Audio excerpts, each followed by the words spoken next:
Alliances turn to ban.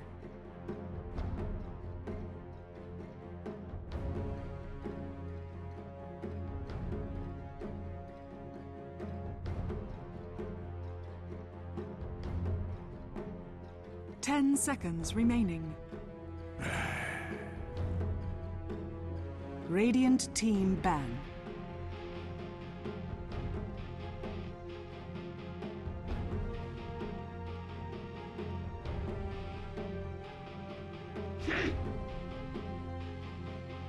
Alliances turn to ban.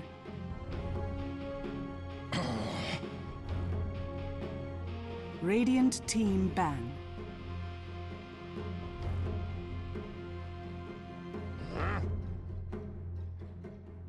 Alliances turn to pick. Lycan. Radiant team pick.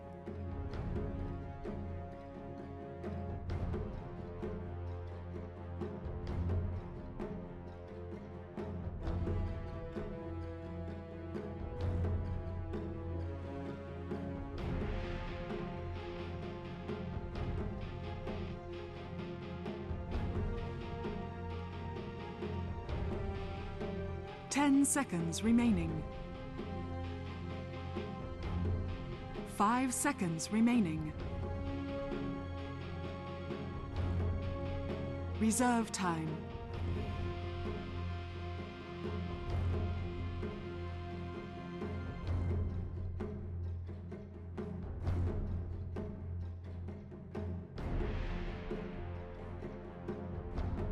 Ember Spirit. Dazzle. Alliances turn to pick.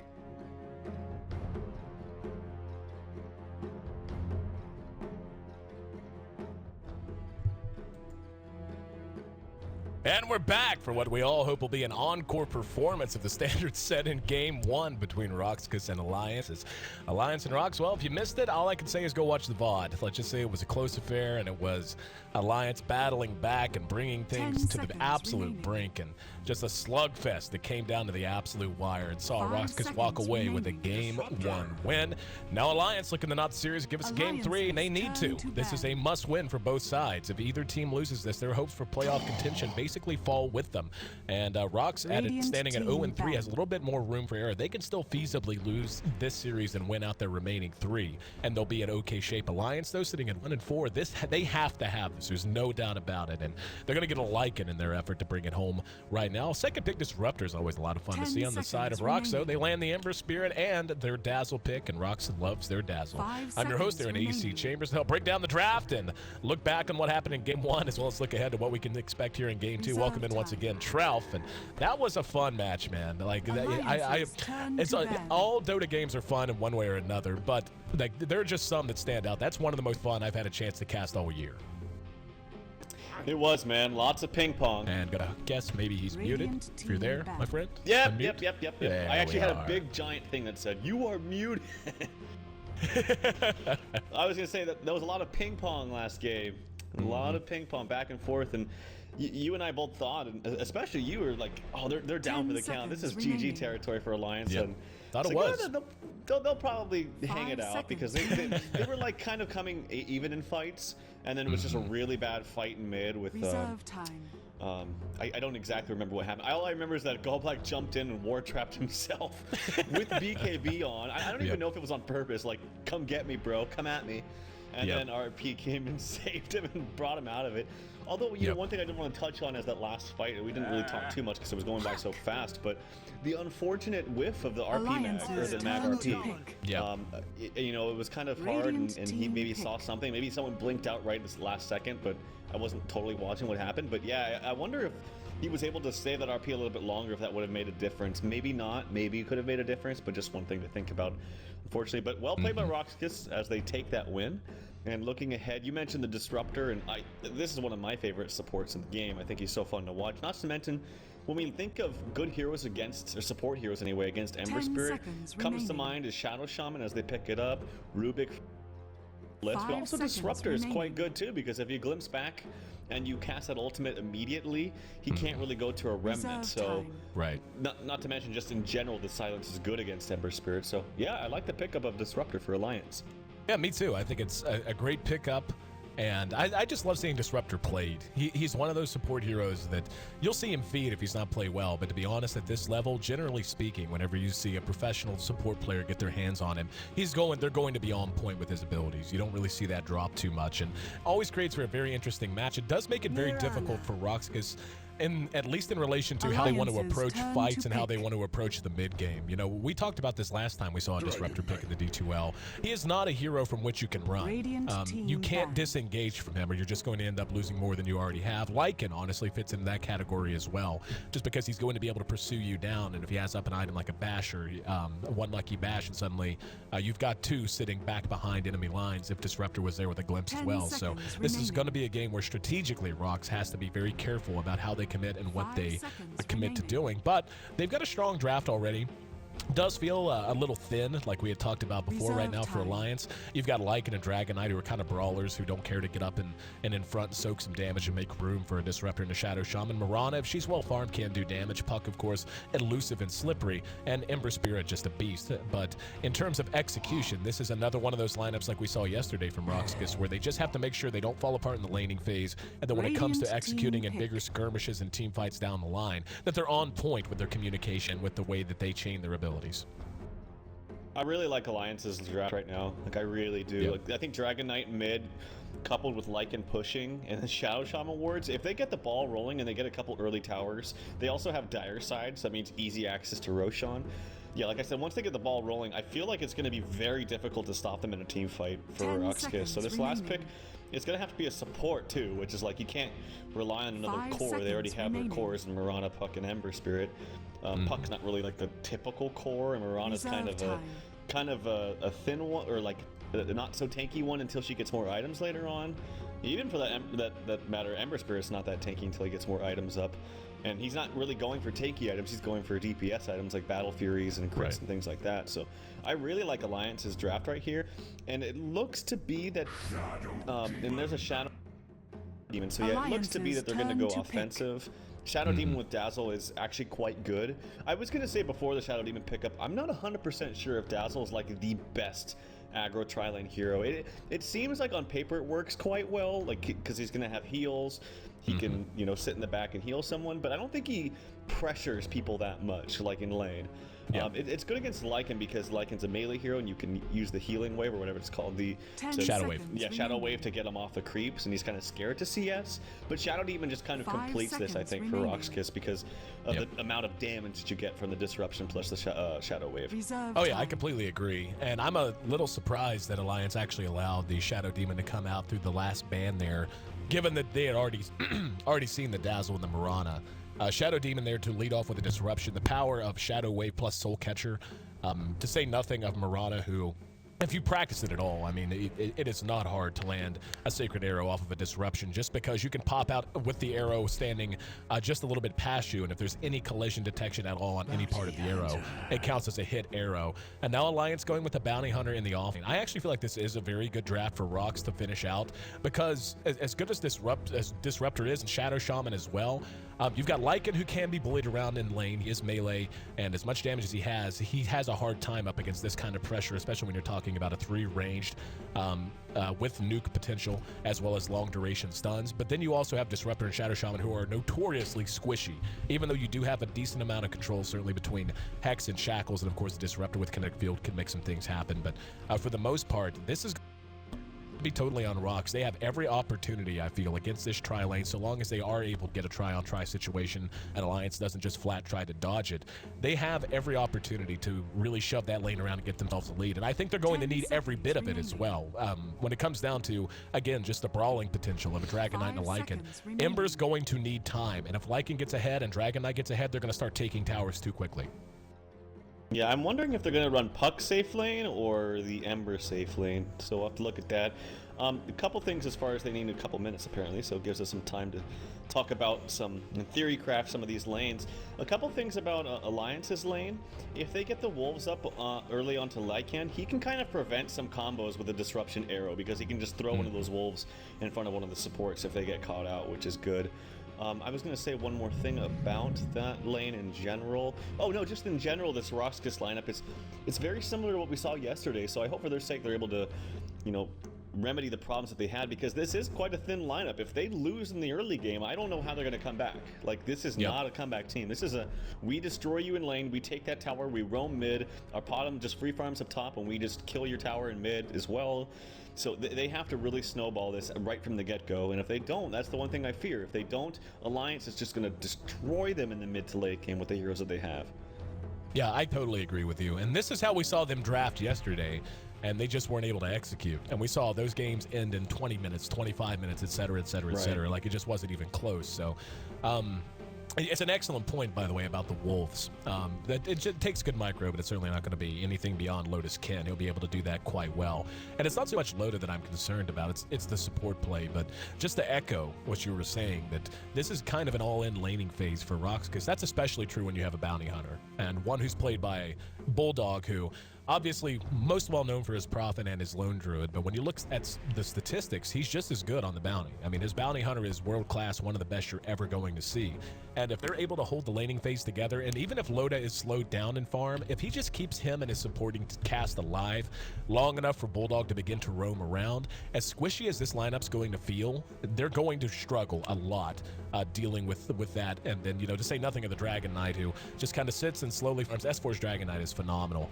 And yeah, the push potential alone that they have just between Dragon Knight, Lycan, and Shadow Shaman is gigantic. And we've seen it time and time again that one of the most reliable blueprints to beating an Ember Spirit and not allowing him to be that beast in the mid and late game that that often gets him banned in the first phase is just take towers. Don't let him farm. Make him come to fights before he's ready. Chances are you're going to be able to track him down and kill him. If not, at least take him away from farming. And you delay the coming out of his items, then he's not all that terrifying of a hero anymore. Yeah, there's basically two ways to really shut him down. One, you get like 5 heroes that all have ways to just completely shut him down, like Batrider, Lasso, Puck Silence, Hexes, things like that. Or like you mentioned, just push towers. And I think, honestly, the push towers is more effective just simply because pushing towers in general is very effective. So, as finally, yep, there's the last player. It's BZZ comes back, and we're ready to go. And yeah, I was mentioning, I wonder what Bounty Hunter is going to solo up against, because I don't know, last time we saw this actually from RoX.KIS, they didn't go aggressive. They went safe lane with the Potom. So I wonder if... Oh no, you know what? They were going to, and they switched it up. So scratch that, never mind. Yeah. So it looks like... And yeah, I wonder if they're going to do the same thing. They love dual lanes though, so we might see a dual lane here with Puck and Dazzle maybe? I don't know, but they're not running all the way top. So yeah, at the very least, we might see a dual lane here down bottom. This is a little curious to me. If you're not going to put pressure on, then why draft this way? Like, whenever you see what they're coming out, if you're just going to allow Lycan to free farm, then you better be getting something huge out of your other lane.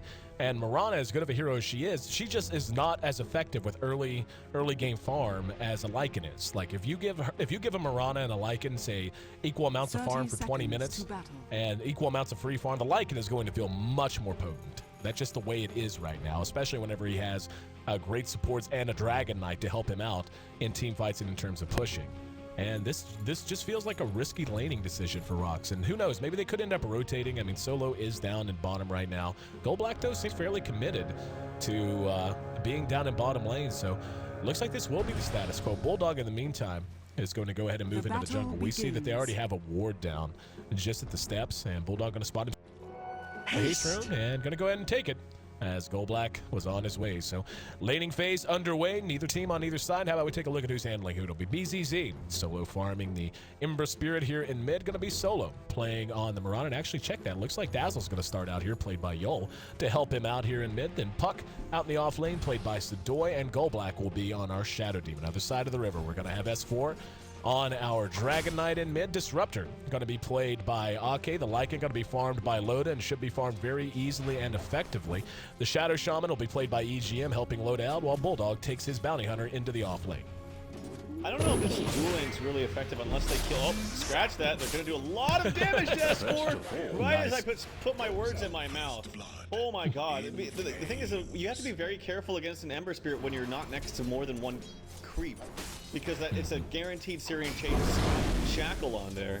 And my god, I just eat my words literally 2 seconds after I say it. I was gonna say that I don't know if this duel lane's gonna be effective if they don't kill S4, because they're just gonna eat the experience of Ember Spirit, but they're able to get a kill very quickly. Could do more damage, second kill in a matter of 30 seconds. Oh my god, S4, this is a disaster. You think RoX.KIS has practiced this once or twice? Oh my god. Like, honestly, like, that's twice, and they make it look so easy. Just like, oh, S4, you know, he's out of a creep wave, and we have a few creeps that are going to engage. Searing Chains, GG, blown to pieces with Shadow Wave. This is fun. This is the first time I've seen a Dazzle and an Ember Spirit taken into a duo mid like this. They've certainly gotten the job done in S4. This is what we call the walk of shame. You die and gotta walk back to lane. Don't even want to TP, just walk it back. Don't want to can't. His TP was on cooldown. Exactly. The walk of shame. We can't TP back to lane because you're either too broke to buy it, or you died so quickly that your TP's still on CD. Bulldog's dead. Bulldog's dead. Gets caught out with a disruption. Arrow to follow. And okay, as far as these lanes work, okay, excluding mid alone, we'll just talk about that later. Let that happen. But these lanes work just because they can completely punish the bounty hunter pick, like utterly punish him. He's not going to get really anything in this lane. He's got level 2. I expect that's about as much as he'll get for a long time. Yeah, this is working out much better than I expected it would for RoX.KIS, and this is why when you're talking about a team that has gold black on it, never question the lanes. They'll make it work, usually. And things working out very, very well. 3-0. RoX.KIS has the lead right now. Take a look at Sadoy in the off lane. He's up to about level 2.5, so he's not being completely shut out either. Talking about, but I'll put it this way, Sadoy's roughly on the same par as S4. And that just goes to show how hard this mid lane is being won. BZZ's already level 4.5, by the way, just short of level 3 now for S4. So he's got a lot of ground to make up for. Bulldog, in the meantime, being cheeky as he can be, soaking some experience from the jungle pools. Yeah, and I really feel like S4 just did not respect the damage output coming out from this dual lane combo. The Searing Chains does a lot of damage early on, and it keeps you in place for 2 seconds. That's a lot of auto attack damage that you can do in 2 seconds to a level 1 hero. Not to mention the healing wave, if he was next to creeps, which he was, does a significant amount of damage. So he just didn't respect it. I feel like he would have actually had a really good time here if he just didn't give up these early kills, because he would have been higher level. He would have been able to just spam his breathe fire, and everything would have been Gucci. But yeah. Bulldog disrupted again at bottom. Arrow on the mark, leap ahead. Auto attack damage is there. Sentry's down. Bulldog dead again. RoX is not playing around in this bottom lane. We can see Sadoy taking a little bit of harassment up at top, and he'll be able to make it away. But that was actually really. Watch the extent of that, and just good anticipation from Gold Black. Drop this sentry and just patiently got into position, waited for Bulldog to be in a position where he knew he would feel safe.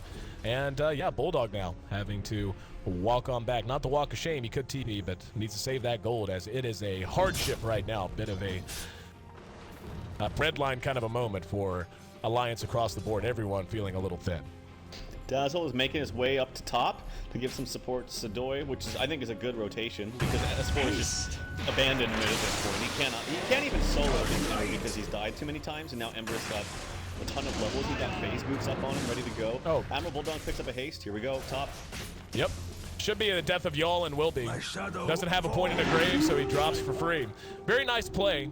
So I shouldn't say for free, it was just well played by the supports of Alliance. We do have a rotation coming up. Bulldog moving in that direction. Sadoy is about 3/4 health. They have eyes on him. They've got a good creep wave if they want to dive him.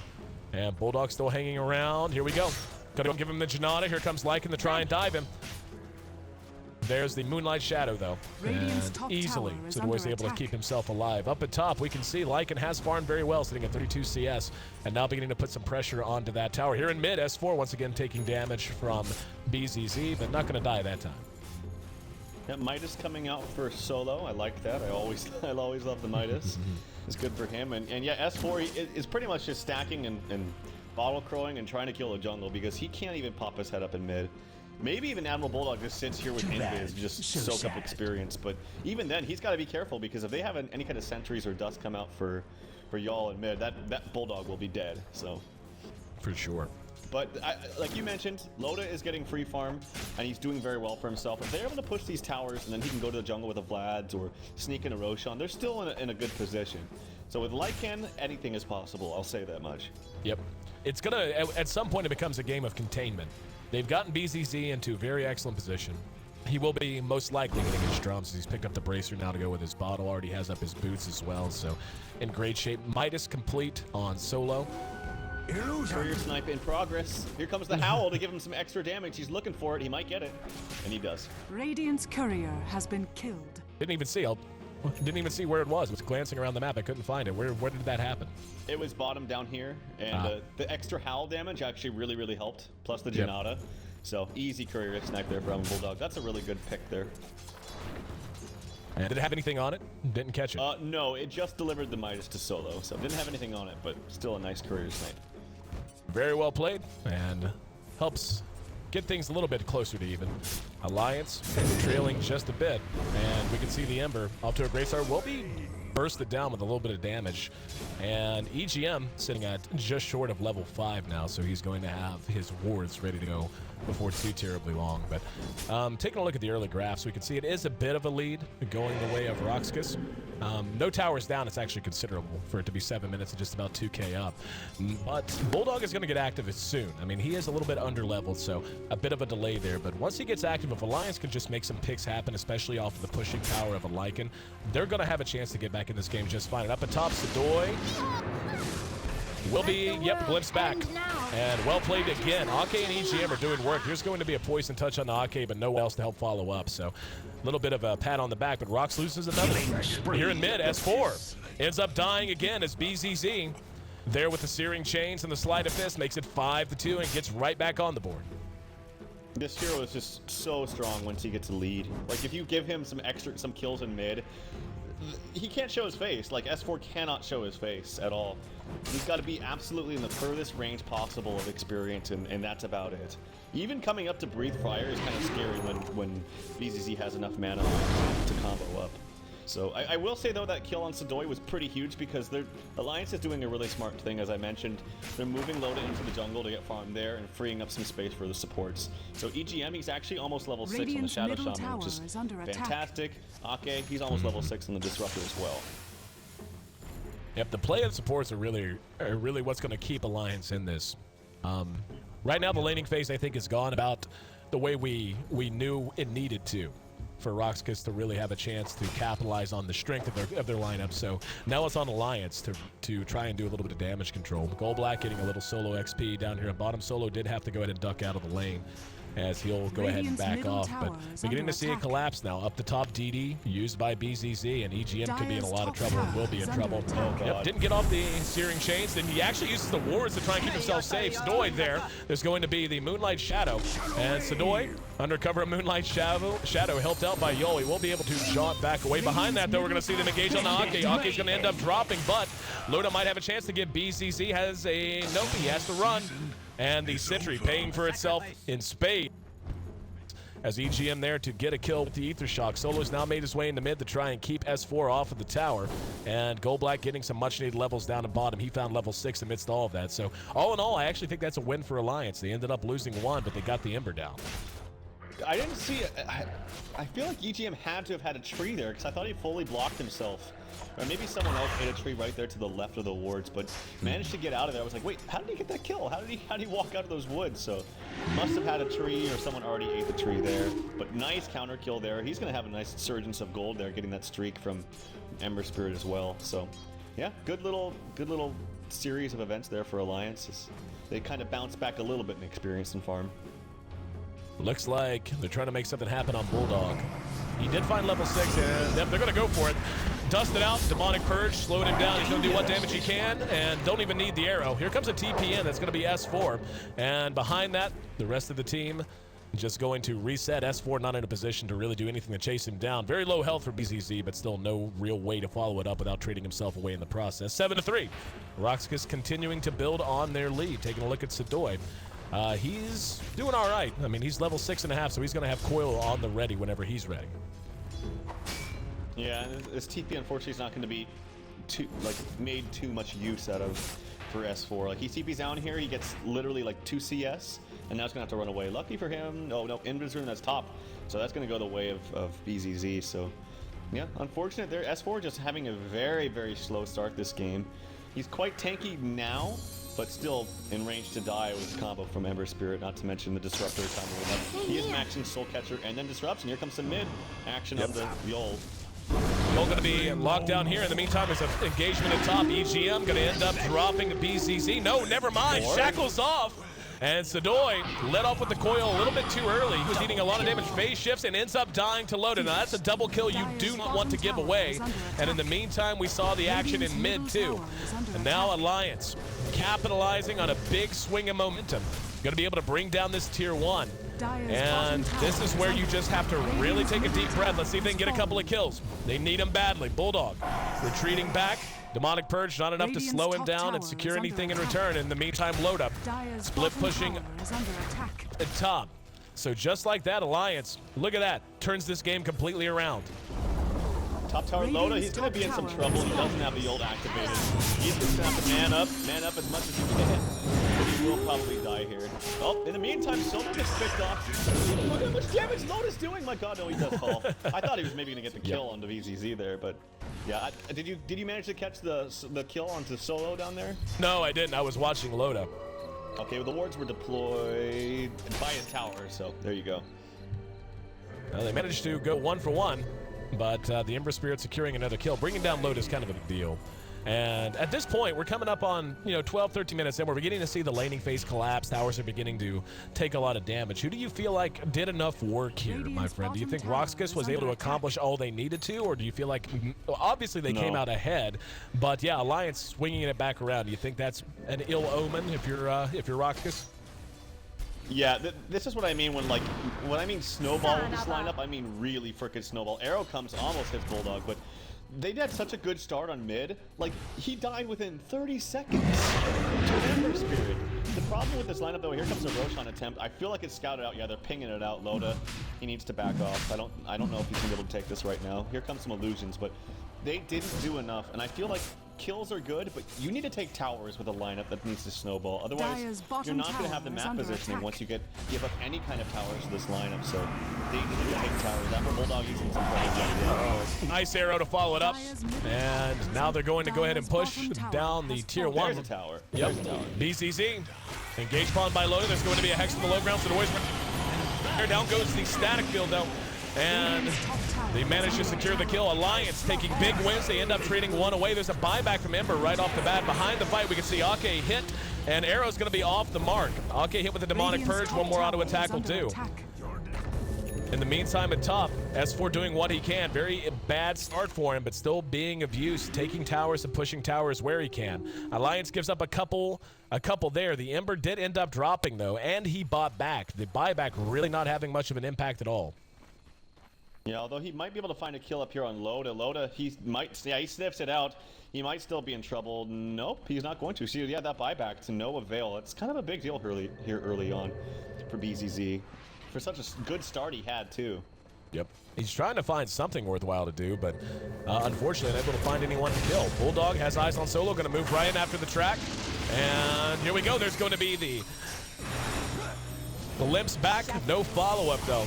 And Moonlight Shadow's going to be there. There's a disruption used defensively by Goldblack. Now they turn around. Here comes BCC in, helping to clean up house as they do finally get the disruptor down. But RoX able to keep their Mirana alive, most importantly. So Solo benefiting quite a lot from some help from his supports, and he's got to be careful. He's going to end up dying to these wolves if he's not real careful. That, actually uses the Midas and has to leap. There's the courier. And, yep, he's not going to be able to get it. He's not going to get it. Although he crit. He crit with one of the walls right there, so it was close. Catch up Midas here onto S4. This is one of the few times I'm not a fan of it. Like, I really like Midas, but... And I know some people like Midas a lot on Dragon Knight. I'm just personally not the biggest fan. I think that you can just benefit from just getting very, very tanky and then getting perhaps an initiation item like Lothar's if you need to. But S4, he thinks it's good. It's going to give him some extra levels, I think, is the most important thing. Not so much the farm, just he needs the levels as he's desperately lacking in those. He's 3 behind Ember right now, so maybe that's his thinking, is just I want to get some levels up. His also thinking is perhaps that we can defend towers and we're pushing towers fast enough that I'm getting not so much pressure as I was once in the mid lane. So that's perhaps his thinking. 15 minutes, 40 seconds in, and the game just back and forth, really. A very close affair. RoX.KIS, we'll see what they want to put on the BZZ. He has his phase and his drums done. He's obviously going to be the hub around which this team rotates. Will be a Manta or is the Yasha coming out on the Mirana before anything else. And now a concerted push into mid as Alliance is there in force, ready to try to defend. The only one not there is Lotus. He's farming the jungle. And suspect something might be up at Roshan. They throw in the orb. Sadoy very low on mana now. Has a coil at the ready. That will not have a whole lot afterwards if he does spend it. Alliance slowly resetting. And Loda in the meantime is taking advantage of free farm. He's going to be getting a Necro book. No surprise there. Already has the recipe picked up and not far from completing it. In total, there's going to be a 2-man series change. No engagement afterwards. Arrow shot. Arrow misses. And Lotus still just doing his thing. They need to make up their mind what they're going to do here, because right now they're just wasting a whole lot of time. Yeah, kind of a late arrow. I didn't see if it was off cooldown, but I feel like that might have been an easy kill with an orb afterwards or a coil. In the meantime, though, Loda is pressuring top too. Like, he's farming in the jungle and pressuring top with his wolves constantly. So he's getting a lot of fun out of this, and I agree. I feel like RoX.KIS need to get this tower very, very badly. There's the glyph, though. Nice glyph there coming out from Alliance. They need to press off these creeps here in mid. Although they're taking considerable damage here. We'll see if Alliance wants to engage. There's going to be the kinetic field that'll hold in. Oh, nice deny coming up from the Shadow Shaman. There's Ake caught out. Arrow was off the mark, so they're going to end up getting a kill, but they gave Loda a lot of room and a lot of time. And looks like he's going to jump and try to find S4. Got him with the Slide of Fist, but did not get off the Searing Chains. Searing Chains actually on cooldown. And let's see if they want to go ahead and commit to the tier 2. Like you said, these Wolves doing work out here in this top lane. BZZ is actually going to go ahead and deal with that while 3 remain here in mid. S4 trying to hold the line by himself at bottom. Shadow Shaman deploying his wards and going to work on the tier 1, so they need to either react or go ahead and commit. And it looks like they're just going to pull back, so this is honestly not a bad trade at all for Alliance. Yeah, as long as they're just able to pressure, because they will out-carry. Like, Ember Spirit's strong and all. He had a fantastic start, but he's actually not farming very well, all things considered. He's right there pretty much even, you know, with the DK, and that's the Midas is helping him in that respect. But I feel like that death and buyback where he didn't do anything really hurt him and kind of set him back personally. Here's an engagement in the jungle. Yol eating some damage is going to be the dust and a 2-man coil. Solos there. This is a nice couple of picks. Disruption there from Goldblack. Don't know that it was necessary, but Bulldog going to die nonetheless. And it's nice that they're picking off the supports, and it seems like they are constantly bringing them down, and getting the bounty's always nice too. But look at the net worth. Solo's in pretty good shape, but the Lycan is in fantastic shape. He's got his book already up, and Vlad's up as well, and he's going to be ready to start fighting very, very soon. And you know, at this point, what do you think the game plan is for RoX.KIS? Do you run containment, or you just try to take as many fights as you can? I think what they're actually doing right now is quite good. Like, as long as they're able to salvage these towers, like, they can't give up any more towers, because towers equals map control for Alliance. So, and not to mention, when you're pushing in, we talk about this all the time, when you have heroes that push well, like Lycan and Shadow Shaman, if you have any kind of backstabber sort of hero, like Bounty Hunter or Clockwork or Bat Rider, those kind of heroes, it makes it very, very easy to engage while you're pushing towers. So they can't give up any more towers. I think RoX.KIS is actually playing this quite well in the mid game. Solo almost suicided. He may end up dead to the wolves if he's not real careful. He's being pinged out. He actually brought down a Necro creep, and that's how he got so low to begin with, so he has to run back while Loda takes up station. And now we're going to have Goldblack caught with a Dragon Tail. And tracked out before the Moonlight Shadow went off. Don't know that it would have mattered. The damage just way too high, so a much-needed track kill going the way of Alliance that time around. Loda abandoning the siege at top, and now going to go right on into the Roche pit off of that. Wards down from EGM. This should be a free Aegis for them. We see mass teleports coming in. They need to get there, and they need to get there super fast. They want to do anything about it. And doing what they can. They got the coil down, but RoX Gonna be caught out, and BZZ gonna be hit with a grave. Maybe he'll do a little bit of damage. Roche is still up and fighting for the moment. Defensive disruption is there, and it ends up dropping, and the Lycan picks up the Aegis, loses it immediately. But they do end up getting a lot of punishment in return. Now they're going to work on Bulldog. He's gonna be dusted out, loaded back up off of the Aegis, though, and he's gonna try to fight this out. He's got help from Ake, but will it be enough? Y'all looking for an escape route. Arrow's going to end up missing just a bit, but Loda caught with the poison touch now. Goldblack's there if he can get close. He has a blink. He should be able to blink on top of him and get him with a disruption if they want. And there it is. Just a couple of auto attacks. They end up bringing him down. And what looked like was going to be a free and easy Aegis ends up being fed and a full 5-man wipe by the time all is said and done. And that's just RoX.KIS completely committing to turning that around. You saw buybacks and immediate teleports to the tier 2 and tier 3 or tier 1 bottom. And they just rushed the pit and made it work. Great turnaround. Just you know, it's hard to believe at 23-10, it's basically an even game in terms of overall goal. But in experience, RoX.KIS is opening up a huge lead now. That was just phenomenal support play from both Dazzle and Goldblack. BZZ was almost dead, should have been dead, got graved for the full duration of the grave. Right after the grave wore off, he was disrupted, then healed up, and third, and was able to use multiple sleight of fist in that fight as a result. Yep, another defensive disruption. Ember's there to maybe force them away. Solo. No kinetic field to trap him in the static storm, and BZZ spam enough to keep him back. Loda's gonna pop the ulti. They want to try and chase. Arrow's gonna be there, caught nothing but a necro creep though. Remnant tossed over into the jungle. He's doing what damage he can, trying to punish them for it. Solo could be in trouble, leaps away, and will be able to teleport away behind the fight. We can see they managed to catch up with one. That was the Ember Spirit. So BZZ perhaps being a little too brave and a little too altruistic. Should have let one of his supports die instead of himself. Lycan in the meantime helps bring down a tower, and here comes the counter charge out of Alliance. They catch y'all out with the Hex, tracked out, and the Shackles. EGM's eating a lot of tower and creep damage in the meantime, though. Now they're going to try to turn that around. So the there gets the coil off. EGM dies to it. The Grave keeping y'all alive. Loda at half health. Solo's right there with him, and now eating a bit of damage. S4 going to be caught out with the Demonic Purge. Arrow on the mark. He ends up dying behind the fight, and they have to try and run away now. Solo right there with him. Sadoy may jaunt to this. Loda's going to be hit with dust. Not that it matters. And to the south, we can see EGM in trouble. Bulldog's going to end up dropping, and they got eyes on EGM too. So another big turnaround. Loda does end up making it away. But it just seems like both of these teams, when they get a win, want to rush down lanes and take a small win and turn it into a huge win. And we saw that in game 1, and it's happening again in game 2, just back and forth, blow for blow. Goldblack is playing out of his mind, by the way. Right there, the tail end of that fight, he caught the bounty hunter, dusted him up, and he used the shadow poison also to cancel the blink from Shadow Shaman, so he was able to make 1 kill into 2.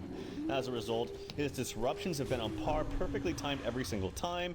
He's finding these soul catchers on perfect targets. That soul catcher plus the arrow onto the DK, the Dragon Knight right there, took almost like half his HP. It was ridiculous how much damage it does. So Goldblack is totally MVP so far in this game. He has played lights out, and S4 still trying to make up ground. I mean, the gold is close, but just the momentum seems to be heading in RoX.KIS's favor. The problem is their Ember Spirit is woefully underfarmed right now, and that's going to have an effect. He doesn't even have a Battle Fury up yet. He will very shortly. But, you know, just now getting it up at 24 minutes after the start he had, they're going to have to do work with it. And you can see S4, with the help of that Midas, has actually overtaken him in overall net worth. And more importantly, the Lycan is gigantically far ahead. Solo, with his Midas of his own, is right there with the Lycan. And he will be getting a Maelstrom after the Manta. Now in trouble. Will be glimpsed back into the static storm. Can he make it out? Managed to, there's a little bit of help from Dazzle. Hits him with the Grave. Managed to leap out of the static storm. Solo still being tracked out.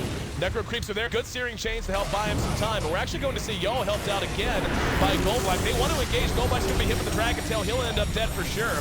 BKB shown off on S4 for the first time in the fight. Behind that, we actually see Sadoy, Ward Trap, trying to phase shift out. Might be able to blink. And yes, actually, we heard the Dragon Tail go off. But still tracked him down. Behind that, though, we see Yol's going to be glimpsed back. It was S4 who dragon-tailed Yol. Battle Fury finally done on Ember. There's a buyback from Sadoy. He wants to come in and try to defend.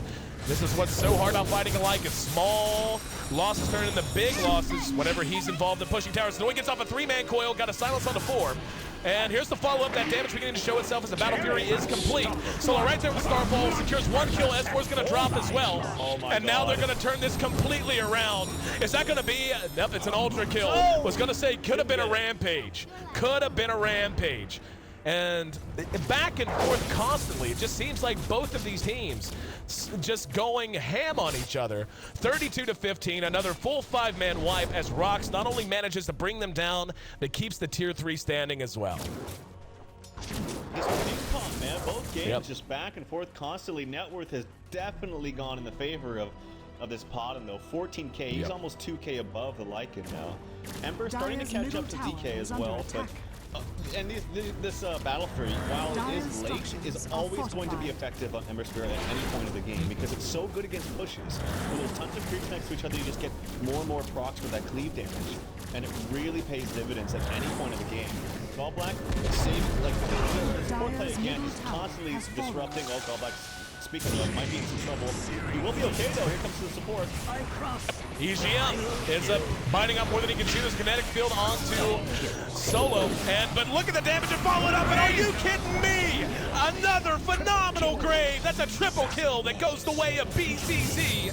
And RoX.KIS on the back of some of the best support play we've seen in Western Challenge so far, takes another huge turnaround win.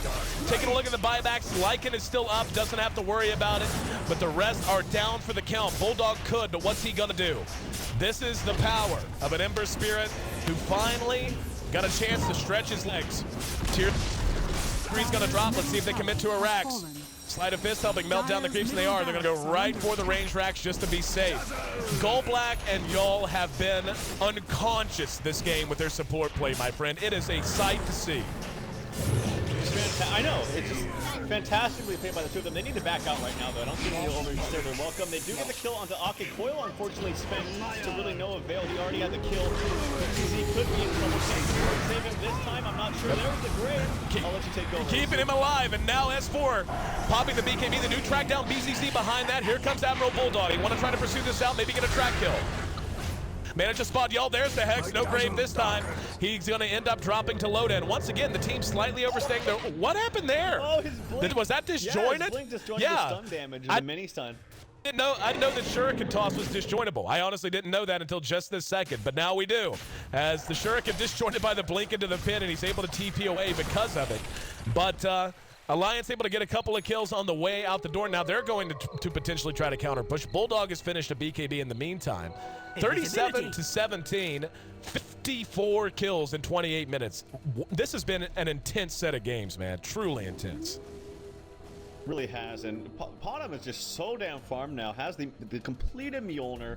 Looks to be probably a BKB, I would assume, which is going to be good because then he can't get glimpsed or silenced from Disruptor or stunned out from the Hex from EGM or what have you. So yeah, this has been a very, very fun game to watch.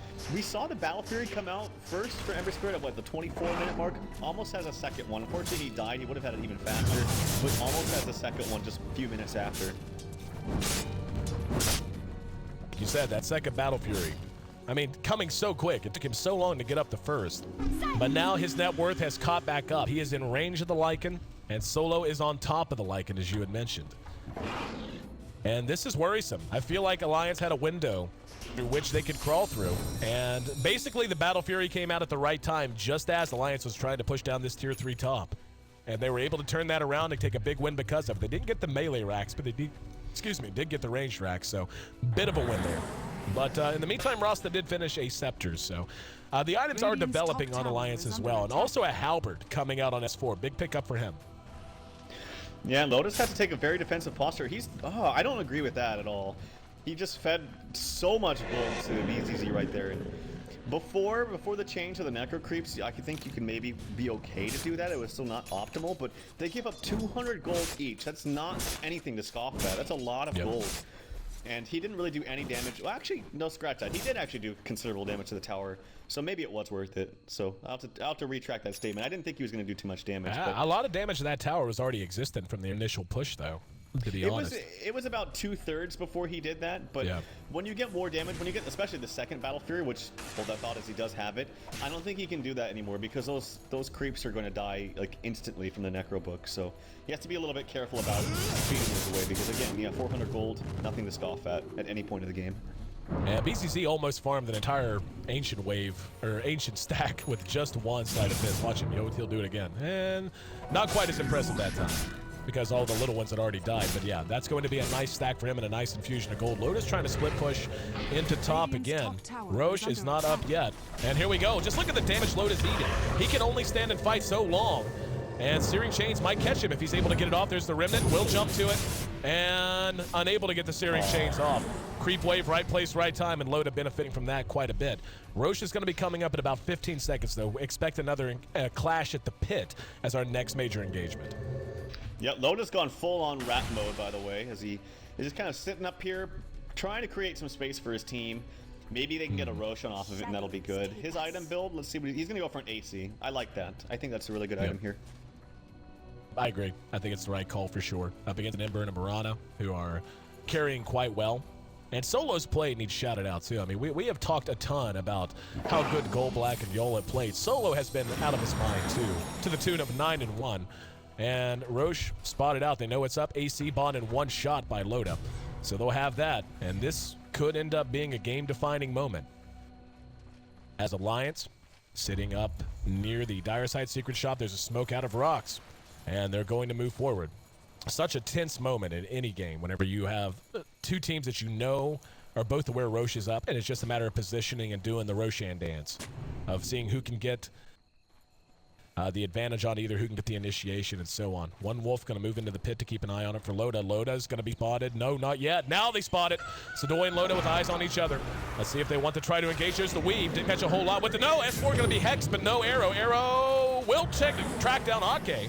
Doing fair damage with the fight moving away from him, so he's going to be okay there now. This is a bad position. Yeah, terrible for RoX.KIS. Funneled out. There's going to be a Searing Chains. Got nothing. But, oh, good Dragon Tail. Very quick from S4. And the Demonic Purge onto him. Going to allow an arrow. No, it's actually canceled by the BKB. And both teams playing very cautiously here, as is warranted. Now he's going to jump right to his Remnant and does a ton of damage. EGM drops immediately, and RoX going to follow it up. Sadoy caught out, blown up, and here it comes Ember. Doing what he can behind that fight. We hear the wards go down. And Alliance looks like they're going to take this one as they force Ember out. Not sure why he committed the way he did. He's still alive for the moment and didn't manage to bring down the Shadow Shaman, but following one more Dragon Tail, this should be a free Aegis for Alliance, and decided to rush uphill and take a fight. I guess just feeling very confident in the amount of damage he has. Solo's actually still picking away on Loda. Jumps in and feeds himself. Does get the extra proc on Starfall, though, and ends up going 1-for-1. So that's going to be a 5-for-3 overall exchange. As the rest of Alliance has to pull back, you can see the melee racks took a lot of a beating from the mega creeps, or at least the ranged mega creeps. And Roche is going to remain standing for the moment as the base is a much bigger concern. So all things considered, a win for Alliance, but could have been worse for RoX. That was a very weird fight and kind of sloppy on the side of RoX.KIS. Sadoy blinked in and did nothing. Like he first, when they were kind of disengaging there, and then Ember came in with a humongous sleight of fist, killed off Ake immediately, as the gem will get picked up here by Bulldog. And then Sadoy blinked in afterwards, but got immediately dragon-tailed and bursted down. And he got burst down so fast that Dazzle wasn't able to cast the Grave on him.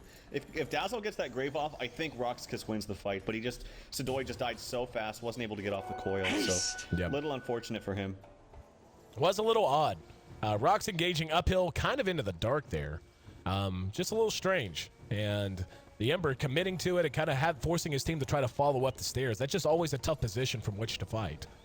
I think if Sadoy got off his spells, it would have been completely different. But he blinked in, like I mentioned, he blinked in and died immediately, so. BKB done on Potom. And the rest of Alliance digging in their heels once again for what's sure to be a Mexican standoff around the pit again. All of RoX is up, and they're going to go for the okey doke. Going to try to give him the end around on the Ancients, and Alliance going to move out of there as of right now. You can see the warding down from Alliance. They've got good eyes on things, and she actually used the Mirana ulti as well. And Alliance is moving elsewhere. They're moving S5 in another direction. They're going to put a wolf in the pit, so they're going to be aware if RoX decides to go for it. Now they're trying to figure out where they've gone. We see pings coming out all over the place. Solo's going to reveal himself and just go ahead and clear this wave. And now they're going to spot Loda. They know where he is. And let's see how RoX wants to react. Just get this lane shoving and maybe duck into the pit. In fact, they're already in the pit. Ember's going to work. Alliance has to decide. Are they going to fight this out? They got to come quick. Roche stunned out. Solo's coming to work now. Roche is going to be down in about 10 seconds. Yeah, Alliance can't fight this. They're smoking. They have to deal with the creeps. They're not going to get there in time. Going to be too slow. Bulldog. The one closest. It's going to be close. They actually might. They'll get there. Oh, they're backing off of it. They want to go fight. They didn't commit to the Roshan. Here we go. We're going to pop the ulti. And we're going to spot. There's going to be a Dragon Tail in the Solo static. Storm and Kinetic Field is up. If they can bring it down, it'll be huge. Bulldog pops his own BKB behind that. We can see EGM in some trouble. And now Ake likely to drop as Loda caught with the searing chains. Here comes S4 to try and clean things up from behind. But they're down both of their supports right now. BZZ trying to find a position to engage. Loda being kited out. Sadoy there. And the mech keeping them up and fighting. S4 in some trouble from his own illusions. Here comes the Ember Spirit, and this is turned around. Sadoy right there to help. Not that it was needed. And RoX takes a gigantic win as Bulldog can do nothing but scurry away, and Loda can do nothing but go back to farm. And that was just that was a decision from RoX. They could have sold out on Roche and probably brought it down before Alliance engagement. They started to exit the pit, and they were in a great position to make plays early on in Solo. Coming out alive through all of that, phenomenal. He was isolated and had almost everything blown on him. Since they couldn't bring him down, the follow-up just wasn't there, and now they're most likely going to lose another racks in the melee racks this time. Yeah, and Sadoy's pushing the bottom tower, which is actually pretty low himself. That's the difference, man, when Sadoy's able to get off the spells, because RoX cast nothing in that fight. Sadoy coiled 2, silenced 2, and then hexed out the RoX that was able to kill him before he was even cast the wards, and that's an Aghanim wards for EGM, so it makes a huge difference. Loda, in the meantime, pressuring these racks. He's going to force some people back. There is the Hex. Core was up in 1 second. He needs to cast this. No BKB available onto Loda. There's going to be the Demonic Purge. Let's see if they can get some damage. Here comes the Ember Spirit trying to move in from the side. Never mind, that was Solo, not Ember. Loda eating some right click from the high ground. He's going to die.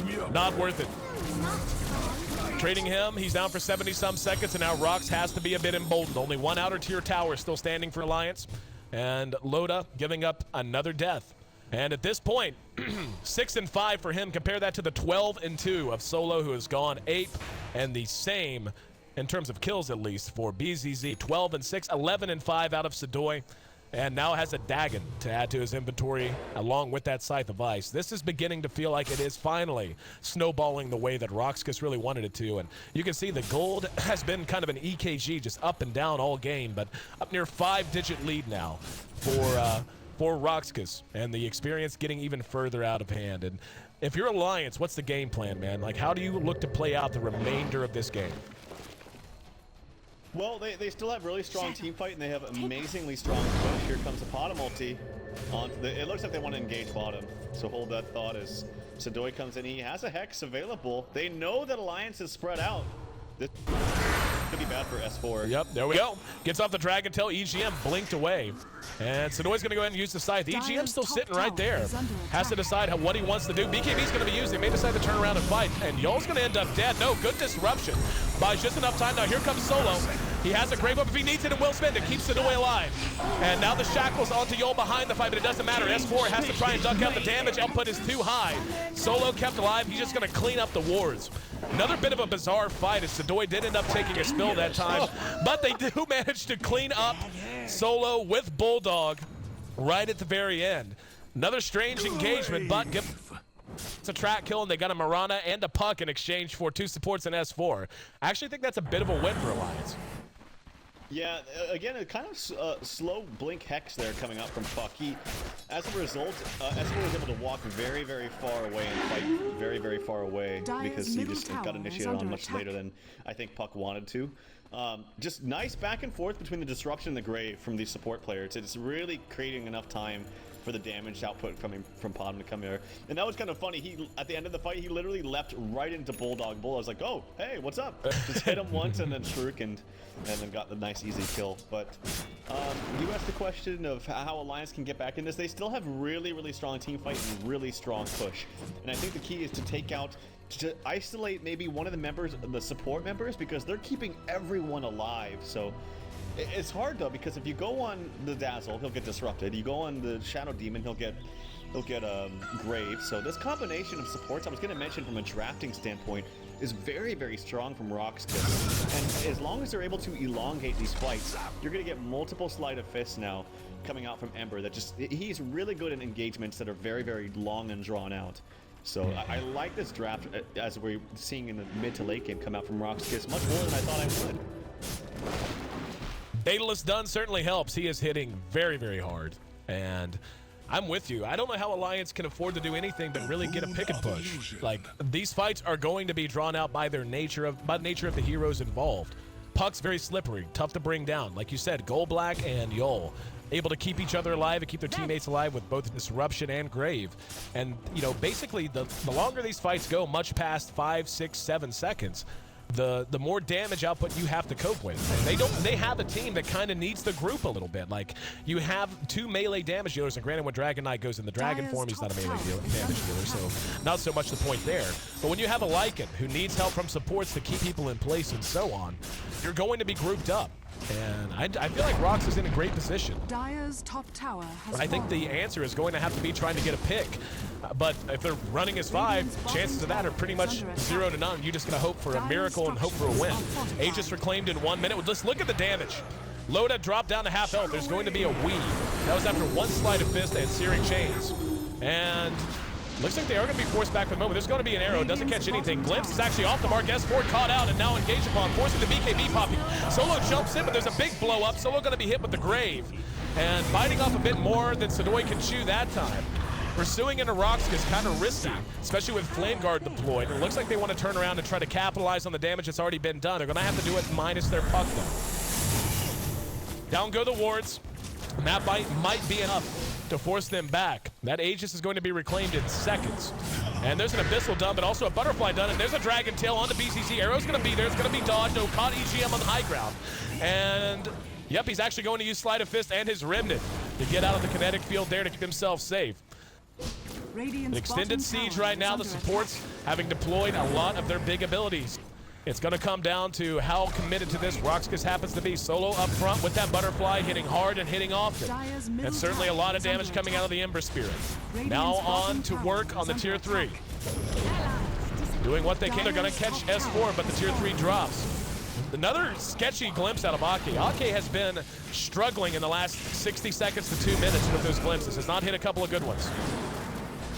And Loda and company forced back behind their Tier 3 again. Siege isn't over yet. Solo had used his ulti. And they're still committed to this. All 5 are still standing for Alliance, still waiting on Puck. Puck is about to respawn. The siege has been going on so long. Disruption now onto Solo. He's going to pop his BKB and do what damage he can. Loda's in trouble. There's going to be the Abyssal onto Solo, but the damage output is going to force him back. In the meantime, S4 moving ahead. They got him anyway. And now RoX.KIS beginning to roll over them. Alliance committed at the best moment they could. Buybacks are out. Loda has no buyback though. He just bought his Abyssal Blade. And now Searing Chains on the Bulldog. Rax down top, Rax down mid, and they're on the warpath. Tier 4 going to end up dropping next. And look at the damage. Bulldog and EGM almost dying there. This is why you ban the Ember. There's a blueprint for how to beat him, but it does not involve 2 Battle Furies and a Daedalus past 40 minutes. Bit of a tough ask that time, and we actually see Sidoi comes back in and does get a kill. And that's going to be GG. That's GG. The wards go down, and Alliance coming into this in a must-win drops their next to last series in all of D2L Western Challenge play, and all but loses hope for a shot at our postseason playoffs. While RoX.KIS entering play today 0-2